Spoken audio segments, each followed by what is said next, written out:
Let me begin by making just a thumbnail definition of the geopolitical context in which we all find ourselves, including America.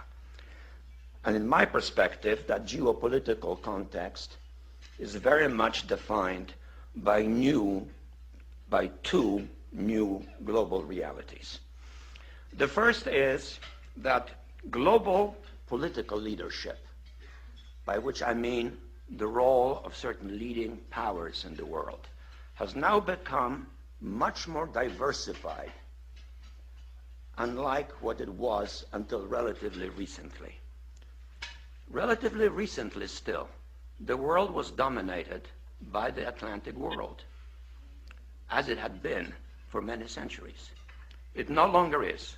Today, the rise of the Far East has created a new but much more differentiated global leadership, one which in a nutshell involves, if one can hazard an arbitrary list of the primary players in the world scene, the United States, clearly, maybe next to it, but maybe the European Union.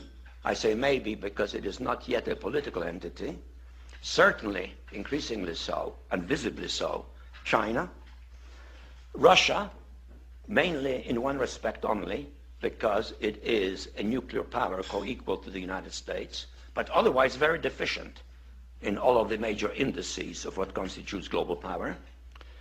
Behind Russia, perhaps individually, but to a much lesser extent, Germany, France, Great Britain, Japan, certainly, although it does not have a politically assertive posture. India is rising. And then in the background of that, we have the new entity of G20, a much more diversified global leadership, lacking internal unity, with many of its members in bilateral antagonisms. That makes the context much more complicated. The other major change in international affairs is that for the first time in all of human history, mankind is politically awakened. That's a total new reality.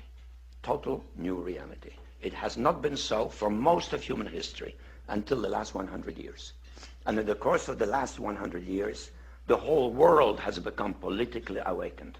And no matter where you go, politics is a matter of social engagement, and most people know what is generally going on in the world, and are consciously aware of global iniquities, inequalities, lack of respect, exploitation. Mankind is now politically awakened and stirring. The combination of the two, a diversified global leadership, politically awakened masses, makes a much more difficult context for any major power, including currently the leading world power, the United States.